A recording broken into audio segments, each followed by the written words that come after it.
What's up mga ka-iFix? So ito muli ako magbabalik at magbabahagi ng munting kaalaman para po sa iba. So ito mga ka-iFix, pero po tayo i-repair dito na Bluetooth speaker. Ang issue po dito, sabi ng may-ari, ay bigla na lang po may umusok po sa loob. So ito yung nabuksan ko na. So ito, at na-check ko na rin na meron po siyang problema sa kanyang main input voltage na 5 volts. So dyan po natin na i-repair at sana samahan nyo ako sa pag-repair ng unit na ito. Okay mga ka-iFix?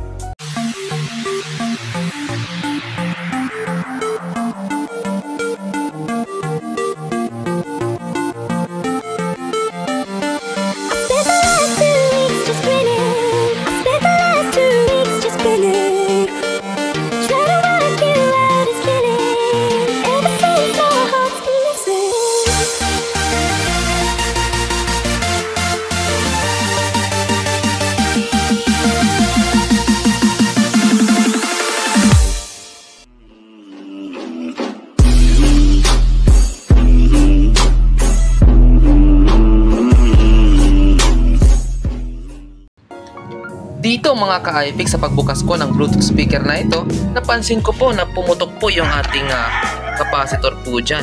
Possible po yan po sinasabi na umusok ng customer. So yan po, yan. So napansin mo, dalawang capacitor yung nasira. Isa, ito yung isa. Ito yung isa. Yan, umumbok po yung isa. Yun no? Yung isa naman totally po nasira. So dito, na-check ko, drain na drain po yung battery dahil napansin po natin na shorted po yung ating main input ng 5 volts. So yan, i-check po natin. So dito mga ka-iFix ay tanggalin po natin yung mga nagpaka-connect at tandaan lang po natin yung mga nagpaka-connect po dyan, dapat hindi po yan magkabaro-baliktad. Yan, yan. Yung technique ko po dyan mga ka-iFix ay pinipicturean ko po o di kaya nilalagyan ko ng tanda gamit ng Pentel pen. So okay. So yan, dapat hindi po yan magkabaliktad dahil kung magkabaliktad po yan, possible po na pwede masira po lalo yung ating nire-repair na speaker. Ang video nga po pala ito ay para lang po sa mga baguhan na katulad ko na nagre-repair po. So yan, so mga students na nagsisimula maging electronics technician. Okay. So dito mga ka-iFix, nahiwalay na po natin yung board ng ating nire-repair na Bluetooth speaker sa kanyang body, so kanyang casing. Okay, so ito i-test po natin yung ating board. Dito po sa battery terminal na ito, napansin ko po na meron po siyang low resistance or shorted po siya. Gamit tayo ng multimeter. Yan, set lang po natin sa buzzer. So yan, yan, check natin. Check po natin yung battery terminal.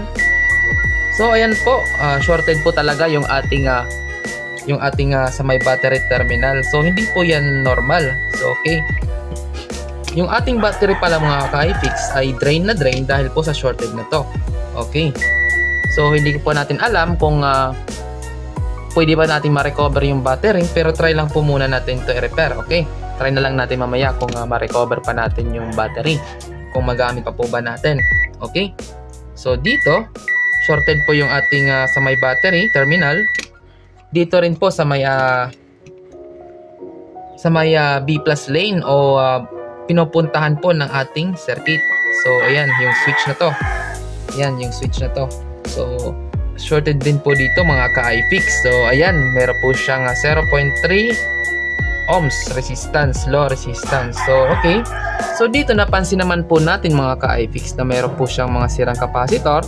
Ito at saka ito, try po muna natin tong tanggalin o i-pull out sa board kung mawala po yung shorted. Okay,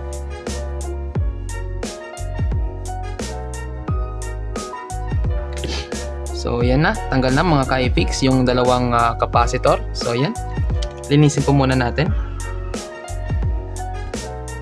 yung board. Okay, so dito mga ka-iFix, test po muna natin kung nandun pa rin po ba yung ating shorted. Yun, naka buzzer mode pa rin po tayo. Try natin dito sa may battery terminal. So nandun pa rin mga ka-iFix yung shorted. So hindi po nawala kahit natanggal na po natin yung ating mga sirang capacitor. Yan. So nandun pa rin yung shorted mga ka-iFix. Okay, so dito mga ka-iFix ay magdi-dip into po tayo. So hindi po natin nakita agad yung shorted. Pero dito lang mga ka-ifix, napansin ko lang, dito sa board niya, yung sa ilalim ng board, ay para po siya nangingitim. Possible po, meron po siya dito nga parang nasusunog at nag-iinit. Possible po yan na meron po siyang excessive current. Kaya po, pag merong excessive current, meron po siyang shorted. So kung mapapansin po natin dito, sunog po yung ating mga resistor po dito, yung mga fusible resistor po natin. Ito, pansin mo. Possible po ito po yung nag-init. Itong dalawang fusible resistor na ito. So, okay. Ang gagawin po muna natin mga ka-ifix, try po muna natin itong baklasin. Yung mga itong frame na to para free po tayo na makapag-repair. Okay. So, ito mga ka-ifix, natanggal na po natin yung frame ng ating nare-repair ngayon. So, yan. Free na po tayo makagalaw. Okay. Wala na po siyang mga nakakabalakid sa ating pagre-repair. Okay. I-investigate po natin mga ka-ifix yung possible po na sira dito. Napansin naman po natin mga ka-ifix na yung fusible po dito, para po siyang nangingitim. Yan. Possible po na dumadaan po dyan yung excessive current. Yan. Okay, yung diode hindi naman po sira. Okay. Okay. So, ito na lang gagawin po natin mga ka-ifix para po mapabilis po yung ating troubleshooting. Gagamit na lang po tayo ng short killer para po mabilis po. Okay. So, dito mga ka-ifix, gagamit po tayo ng insinso. Yan, para po makita po natin agad yung ating shorted. Nagkokos po ng shorted sa ating board. Okay, gamit po tayo ng insinso. Itong technique na to mga ka-ifix ay traditional na at marami na pong nakakaalam ang technique na ito. So, try na po natin. Okay. So, dito mga ka-ifix, inspect po muna natin. I-test po muna natin yung mga possible po na sira. Yung mga capacitor, yung SMD capacitor. Try po natin. Okay. So, dito. Shorted po dito yung capacitor na maliit na capacitor na to. Okay, sampa. Dito. Yan. Possible po. Meron din po dyan sira. Dito, try natin. Yan. Meron din dito. Shorted din po. Pero nasa 1 ohms. Possible po nandito po yung sira po natin. Dahil yung mga resistance po dito ay nasa 0 point something. Maliban dito nasa 1 point something po yung resistance. So yung problema po natin mga ka-ifix, possible po dito. So dito po natin bubugahan ng insenso. Okay.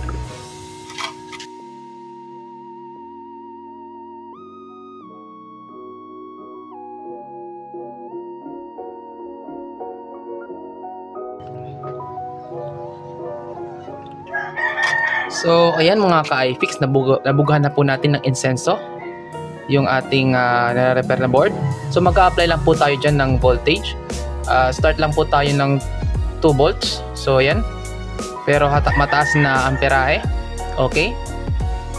So ito mga ka-ifix yung gamit po natin na voltage ngayon sa short killer po natin. Nasa 2 volts po siya. So okay. So pag hindi mo sa 2 volts, gawin po nating 4 volts or 3 volts. Ganun. Okay? Try lang po muna na sa 2 volts kung lumabas po yung problema. Okay mga ka-ifix. So okay mga ka-ifix, so try na po natin. Kahit dito na po tayo sa battery terminal. Okay? Tingnan lang po natin yung yung ating polarity. Dapat po nasa positive to positive po tayo, negative to negative. Hindi po pwede magbaliktad po yung ating pag-inject ng voltage o pag-short killer. Baka po masira yung ating board. So dapat kung ano po yung positive, doon po sa positive, yung negative sa negative. Okay? Yung positive po natin ng ating battery nandito po sa left side. Yung negative naman nandito po sa ating right side. Okay? Try po natin. Dito mga ka-ifix, pansinin lang po natin yung kung ano po ba yung mag-iiba po dito ng kulay. Kung saan po ba yung mabilis na iinit. Okay, try po natin. Try natin dito mga ka-ifix. Wait.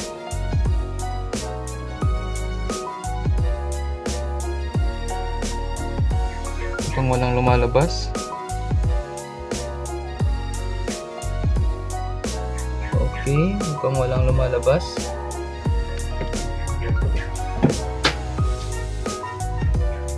Ito mga ka-FX, try po natin sa 3 volts or sa 4 volts na lang.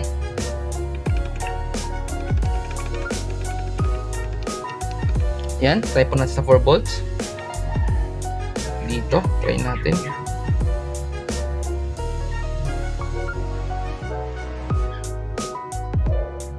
Try natin kung ano po yung lalabas dito. Okay. Kita ba?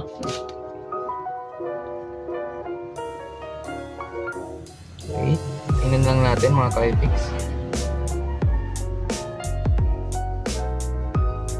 Mukhang yung IC po na to yung problema mga ka-FX.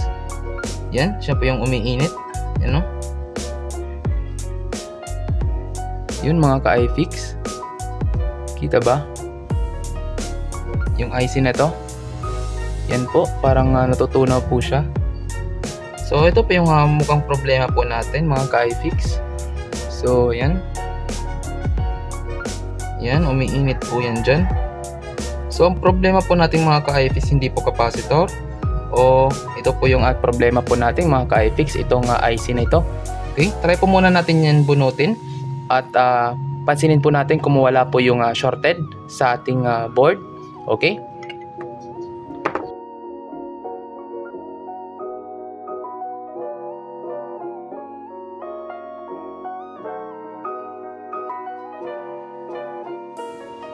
So ayan mga ka-FX, natanggal na po natin yung IC na possible po yung shorted. So test naman po natin mga ka-FX kung nandun pa rin po ba yung low resistance or shorted. Okay, dito lang po tayo sa battery terminal. Yan, naka buzzer mode pa rin po tayo. So try po natin dito.